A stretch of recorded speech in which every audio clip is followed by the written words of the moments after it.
Banyak orang yang menderita wasir, ya, mereka hanya keluar tonjolannya kecil. Waktu buang air besar keluar tonjolan kecil, tapi masuknya mesti didorong, ya. Nah, sebenarnya yang keluar kecil itu bukan wasir sesungguhnya. Yang sesungguhnya itu ada di dalam, yang biasanya lebih besar. Tapi keluarnya itu nggak bisa maksimal, tonjolannya nggak keluar maksimal. Jadi di luar yang keluar hanya mungkin 20%, yang 80% wasirnya masih di dalam. Kenapa saya bisa bilang gitu? Rata-rata pasien saya yang saya obatin terapi sampai copot, itu waktu keluar wasirnya sangat kecil. Mungkin kayak kacang tanah atau lebih besar dikit ya. Nah, waktu saya obatin, karena obat saya memang narik semua penyakitnya keluar. Ya. Jadi makanya kita bilang tuntas diobatin di Natural Care karena ditarik semua wasirnya keluar. Nah, itu waktu biasanya akan keluar jauh lebih besar. Ya, yang tadinya kecil diobatin jadi besar. Malah itu malah bagus karena yang selama ini tersembunyi penyakitnya akan keluar semua. Kita obatin semua posisinya di luar wasirnya. Kita obatin nanti akan mengering, menghitam terus sampai ke dalam, sampai ke akarnya. Kalau udah kering di akarnya, seperti contohnya daun yang kalau kering, kalau di musim kemarau kering itu kan jatuh sendiri. Ini juga seperti itu. Jadi jatuh dengan sendirinya. Nah, sekarang pertanyaannya, kok bisa ada wasir lagi? Kadang-kadang orang udah operasi, ya. Kalau saya tadi saya bilang saya tidak lakukan operasi, tapi yang dari pengalaman saya, kebetulan keluarga saya keluarga dokter juga, alhamdulillah.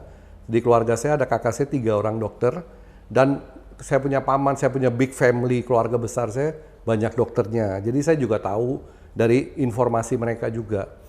Kalau operasi itu kadang-kadang yang tadi saya bilang wasirnya kadang-kadang lebih dari 1, ya, yang keluar cuma sebagian, ya. Jadi kalau dioperasi itu nggak tuntas, bisa jadi karena waktu dioperasinya terjadi pendarahan yang banyak waktu dipotong yang pertama.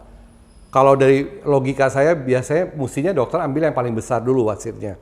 Misalnya ada 3 bagian wasirnya, yang di antara 3 itu yang besarnya pasti dipotong dulu. Nggak mungkin yang kecilnya diambil kan. Nah, waktu dipotong itu terjadi pendarahan yang cukup hebat. Nah, kalau masing dia bisa ambil yang 2, dia akan ambil lagi. Tapi kalau nggak bisa, paling nggak yang besarnya diangkat dulu. Begitu loh. Tapi lain daripada itu, terjadinya wasir kembali biasanya terjadi dari si pasiennya kalau kurang makan yang berserat. Makannya maunya kering-kering. Contohnya nasi, misalnya ayam panggang sama sambal tok. Nggak ada sayur, nggak ada kuah. Makannya doyannya begitu misalnya. Kan ada banyak orang yang seperti itu juga. Mudah-mudahan kalian tidak ya. Karena makanan yang sehat itu tubuh yang sehat. Kalau makanan kita nggak sehat, tubuh kita nggak sehat.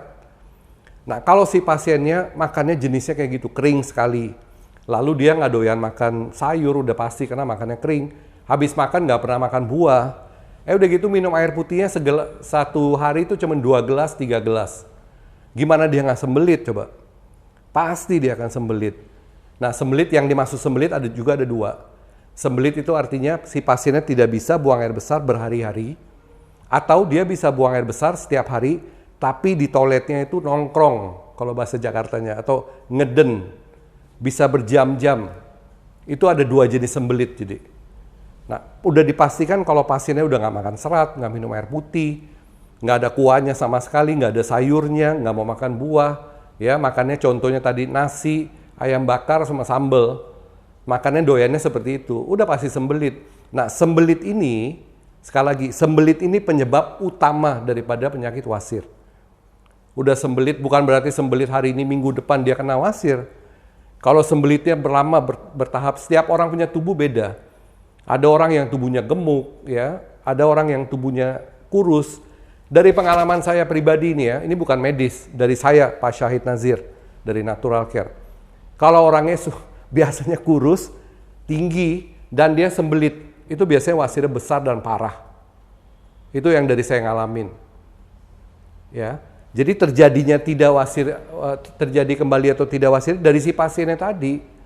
Tapi syukur alhamdulillah di pengobatan saya, kalau sudah lepas wasirnya dari tubuhnya dengan terapi intensif, tidak pernah kembali lagi dengan masalah yang sama. Itu berani saya pastikan. Jadi kalau sudah lepas, kan tadi saya bilang yang tadinya tersembunyi wasirnya juga ikut keluar. Jadi makanya kalau sudah lepas wasirnya dari tempat saya, dia makan pedas dia coba aja. Makan sate kambing, makan apa yang biasanya bikin dia kumat, dicoba itu waktu.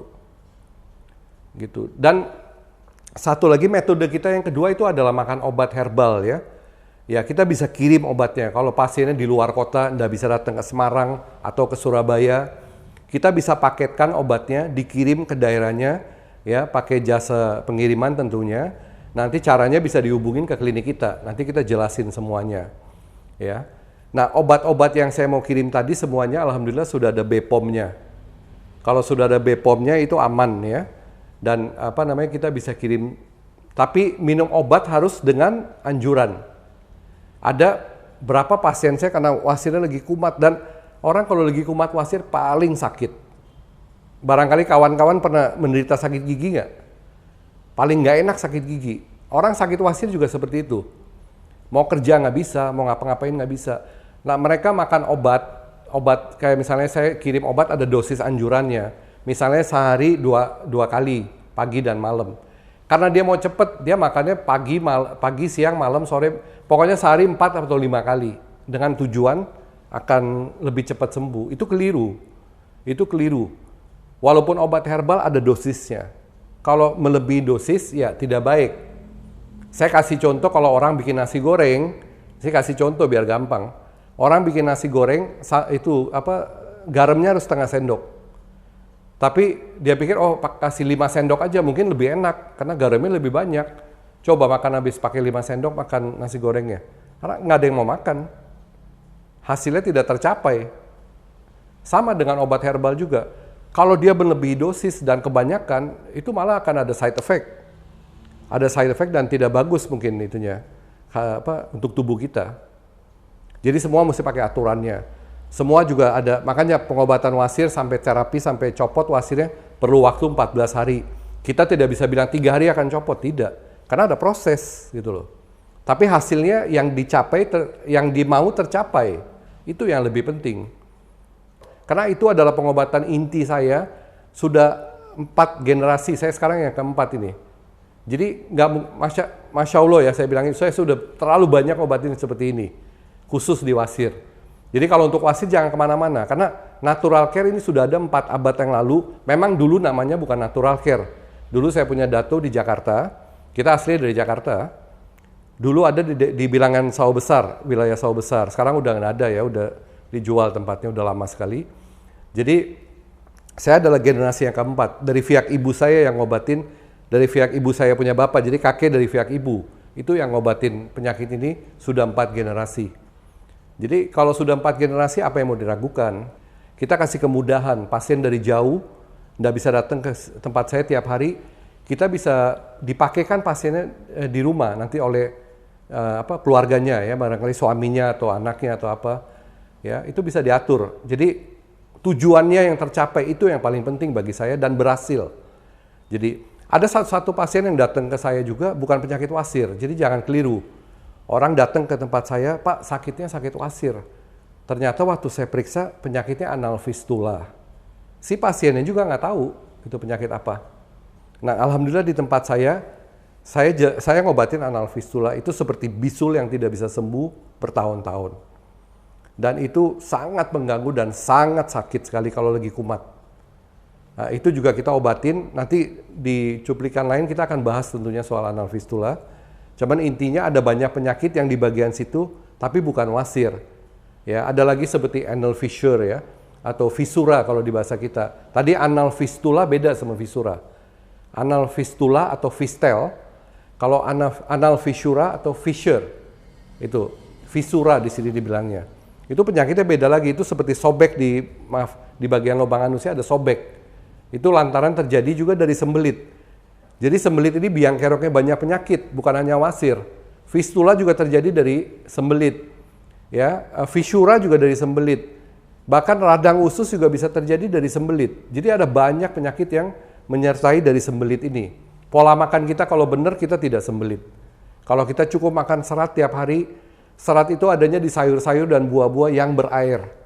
Jadi bebas senangnya makan belimbing boleh, mau makan pepaya boleh, mau makan, paling bagus di antara semua untuk penyakit wasir adalah bengkuang. Sekali lagi bengkuang, karena bengkuang selain seratnya tinggi, dia dingin buat perut kita. Jadi saya selalu anjurkan pasien saya kalau bisa bikin bengkuang, kalau nggak doyan bengkuang dicampur jus sama misalnya sama jeruk, dicampur sama pir, ya, dibikin jus tiap pagi diminum. Itu sangat bagus untuk menghindari sembelit. Karena sekali lagi sembelit, banyak penyakit terjadi dari sembelit tadi. Ya, itu penting sekali sembelit. Jangan sampai sembelit. Kalau nggak sembelit, nggak akan ada wasir lagi. Kalau sudah di terapi intensif ataupun dioperasi, insya Allah tidak akan tumbuh lagi wasir kalau dia tidak sembelit. Jadi kuncinya sembelit, jangan sampai sembelit.